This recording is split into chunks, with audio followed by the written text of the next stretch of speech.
Hi guys, and welcome to this new video. In this video we're talking about something different from the other videos.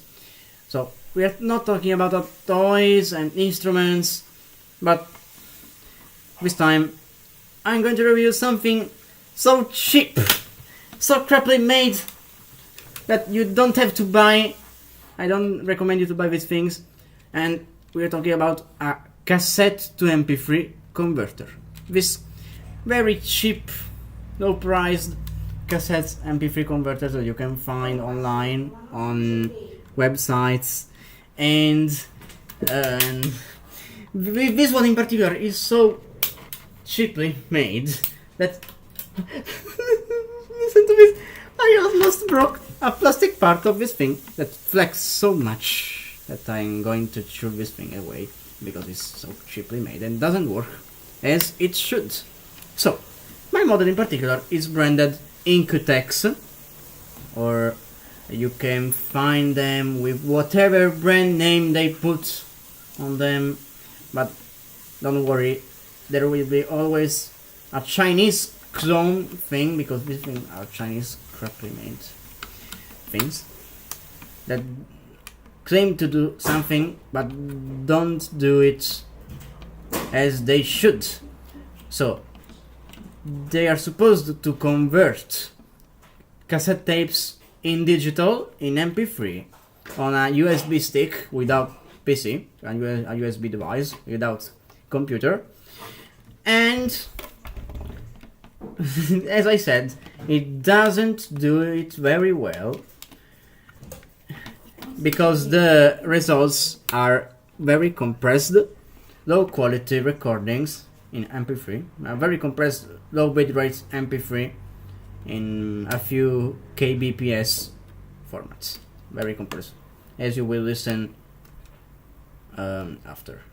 So on here there was a cassette door, but since it was adhesive and it was coming off, I broke it and I threw it away because it was so adhesive. These plastic parts are breaking, and even the cassette door mechanism broke a long while ago. Not only the switch on the side that was meant to open it broke, but even the spring inside broke because, as I said, it was very cheaply made. And this thing is so crappily made that it's so funny to review because it doesn't do its job well, as I said.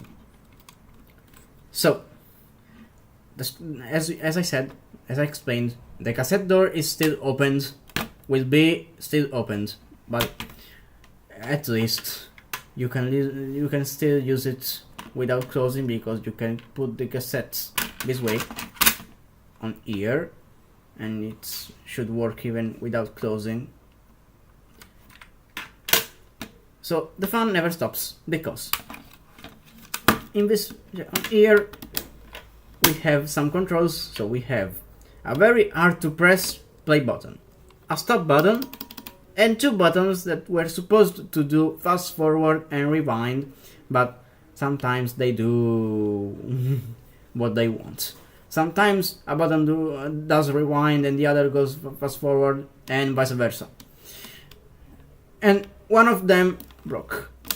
So the motors spin, but these things don't spin. These things on the cassettes don't spin. Only these two motors are spinning, and if I press the other one that still works, this thing is spinning. This thing on the left spins. Instead, since the other one broke, this doesn't spin anymore.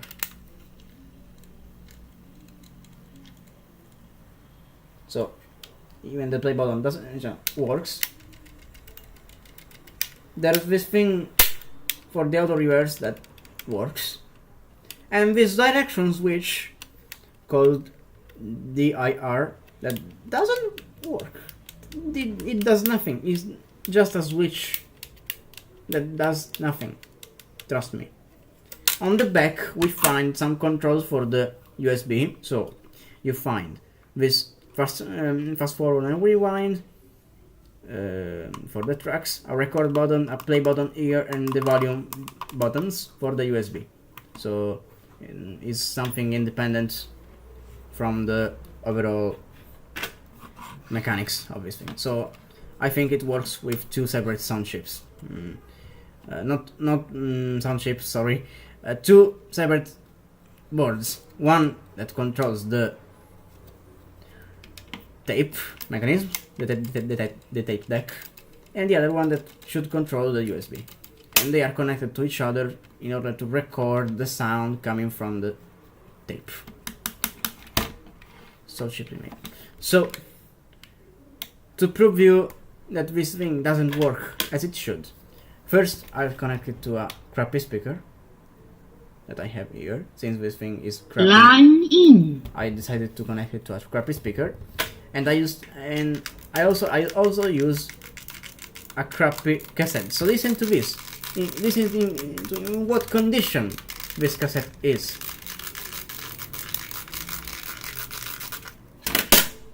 So this crappy cassette contains a very boring compilation of 90s disco music.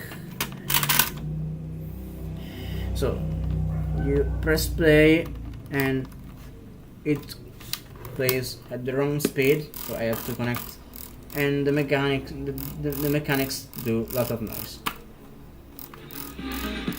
So it's playing, but it's hard to notice that sometimes there's very wobbly effects, lots of wow and flutter effects. The auto reverse, as I said, works. So it's playing the other side, and now the other side. It doesn't have auto stop, but if a side ends, it moves on to the other one automatically. So it's cool, at least. This thing is cool to have. So there's a volume control here that, as I said, is independent from the other ones that are on the back. So believe it or not, the speaker I'm using costed half of the price of this thing. Almost half of the price of this crappy converter.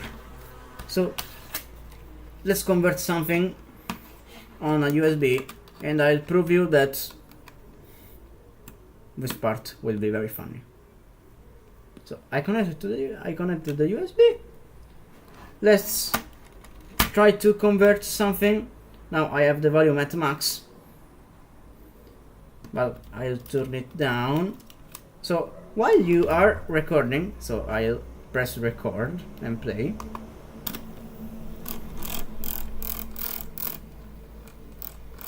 So while you are recording, you are forced to listen to what you record, and you can't turn down the volume. Otherwise, even if you play with the volume and adjust the volume, everything will be recorded. And even if you stop and, let's say, move to the other side, it will be recorded the same. And so you are forced to listen to what you are about to convert. Okay, I stopped the recording. And then, even if you stop, it doesn't stop the recording. You have to stop it manually, as you were using another separate recorder. So I'm going to show you another thing that I noticed, is that if I connect something, for example a microphone or an input device to the headphone jack, even what it comes as an input will be recorded. So the output acts also as an input. So in order to prove this, I have to speak next to my headphones. Testing, testing, testing, testing, testing. 1, 2, 3. Okay, it recorded. So this was it, and after this video I will put you the direct audio files of this recording, these recordings. So I removed the USB, so you can listen to what it does, how it records. So it will be very crappy. At least it records in stereo, but in a very compressed, low bitrate format, a few kbps, so kilobytes per second, I guess, because it sounds compressed. Sometimes it skips some parts of the song due to the compression, because the chip inside is very weak. The mp3 compression chip that controls the recording is very low, is very slow, is very weak, as I said. So this thing deserves a good old knee in the bin.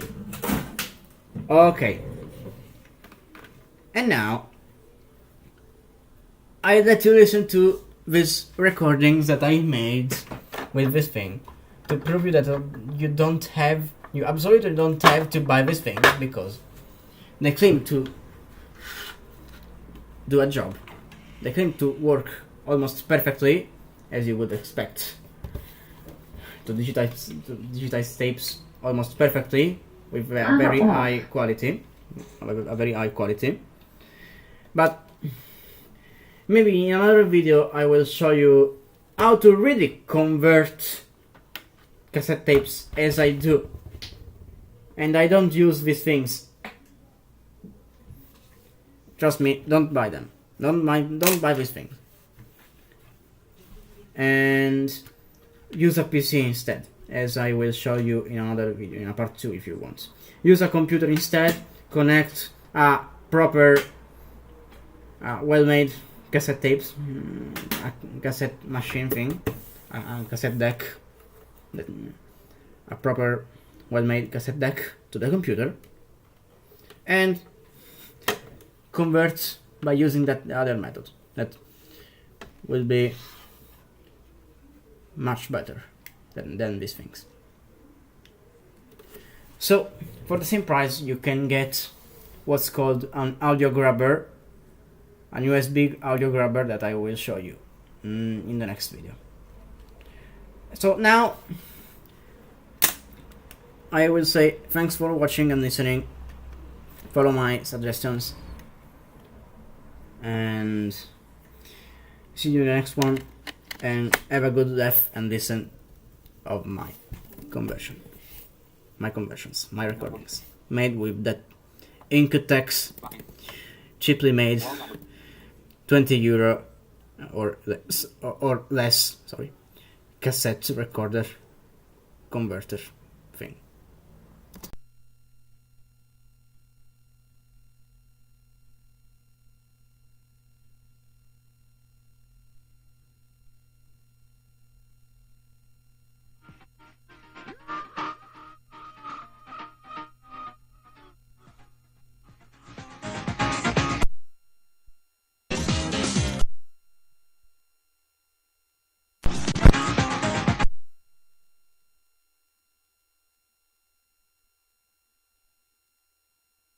Testing, testing, testing, 1, 2, 3.